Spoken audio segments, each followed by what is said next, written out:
na hindi angkop sa mga bata.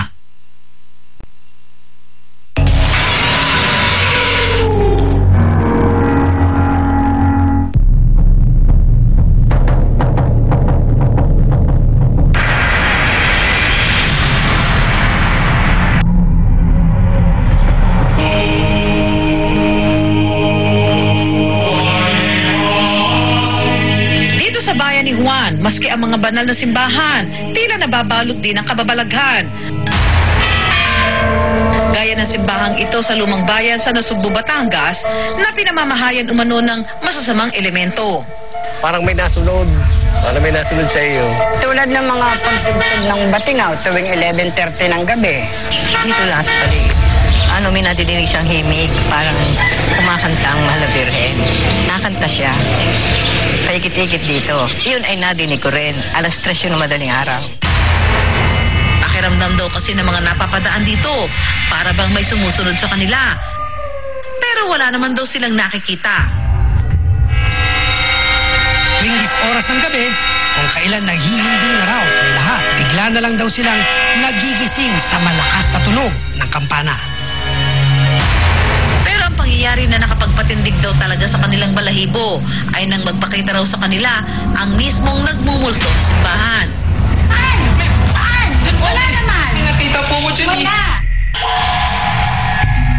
Hinala ng mga taga-lumang bayan, ang mga espiritong nagpaparamdam dito, mga biktima ng massacre na naganap mismo sa simbahan noong taong 1896. Ayon sa kwento, nag-aklas daw noon ng mga taga rito laban sa mga Kastila.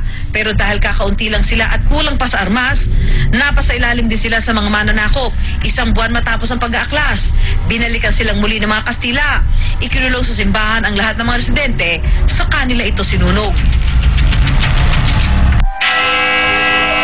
Para bigyang linaw ang mga kababalaghang nagaganap umano sa lumang simbahan ng Nasugbu, isinama namin dito si Liza, isang paranormal investigator.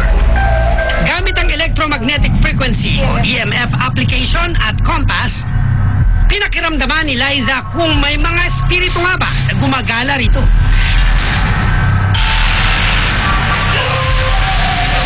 Focus muna ako sa magnetic field dito sa area.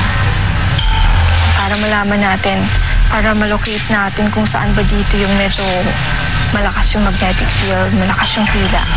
Nang marating ni Liza ang likuran ng simbahan na siyang nagsisilbing lagusan noon, nakaramdam daw siya ng malakas na enerhiya. Yung kinakatayuan natin ngayon, hindi pa ito yung una, yung talagang original na ground. Malalim ito at maraming nakalipin at nailibing dito sa area nito. Bagamat pinatotohanan ng paranormal investigator na may mga kababalaghan ngang nagaganap sa simbahan, kung tatanungin naman ang anthropologist na si Nestor Castro, karaniwan na raw ang pag-uugnay ng katatakutan sa mga lumang istruktura. Bukod sa matagal na kasaysayan, kasi sa bansa natin, napakarami nating dinanas ng mga sakuna, mga digmaan, lalong-lalo na nung Second World War. At kadalasan ang mga simbahan, dahil ang pundasyon ay bato, ito yung atrasan ng mga Pilipino sa mga ganitong klase ng panganib, ganitong klase ng sakuna. Ang nangyari, dahil doon sila umatras, doon na rin maraming namatay. Ang pananaw naman ng simbahang Katoliko sa usaping ito, Pag yung espiritu na padala ng Diablo o siya na mismo yon, madalas yan ay upang sirain, guluhin ang ating pananampalataya.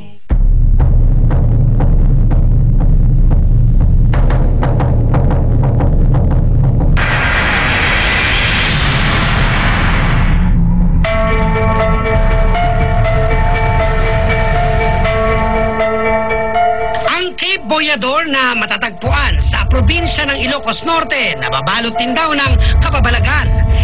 Dito matatagpuan ang isang lighthouse na itinayo noon pang panahon ng mga Kastila. ito raw ang nagsisilbing tanglaw para sa mga naglalayag sa karagatan. Pero sa kabila ng liwanag na hatid nito, madilim na kapalaran naman ang sinapit ng mga nakatira malapit dito. Matapos kasi silang pagnakawan noon ng mga pirata, walang awa rin silang pinagpapatay.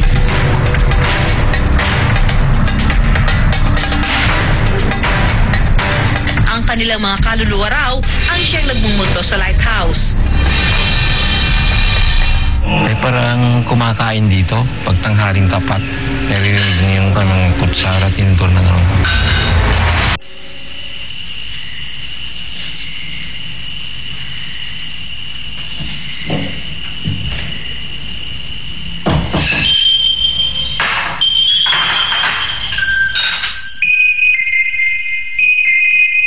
May bisita ko dun sa paanan mismo ng tower. Sabi niya Manong, ba't may pare dito? Sabi. Ano pare? Kako naman.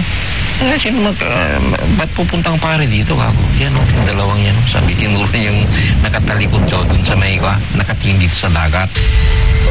Para bigyang liwanag ang mga kababalaghang nagaganap umano sa Cape Boyador Lighthouse, isinama namin dito ang paranormal investigators na sina Idam at Eric. Dito kayo lumapit. Pagalawin niyo yung ilaw pag gusto niyo may gusto kayong sabihin. Pero base sa pag-iimbestiga ni na Adam at Eric, wala naman daw silang nakita o naramdamang kababalaghan sa lighthouse. Ang mga kakaibang tunog na naririnig ng mga taga rito maaaring dulot daw ng katandaan at kalumaan ng lugar o di kaya na may alingaw-ngaw. Ayon sa anthropologist na si Nestor Castro, ang ganitong uri ng kwento sumasalamin daw sa pamumuhay ng mga sinaunang Pilipino. Ang mga Pilipino kasi bago dumating ang mga Kastila ay largely nagde-depend tayo sa tinatawag na oral tradition. Yung pasalin-salin ng mga kwento. At ito yung kadahilanan kung bakit nagkakaroon din ng iba't ibang bersyon. Kasi hindi naman nakasulat, depende sa nagkukwento. Susunod sa I Wonder, balikan natin ang mga kababalaghan sa kabundukan dito sa bayan ni Juan. Ang pag-akyat namin sa tinaguriang Devil's Mountain at magparamdam kaya sa amin ang sinasabing diwata ng Mount Makulot?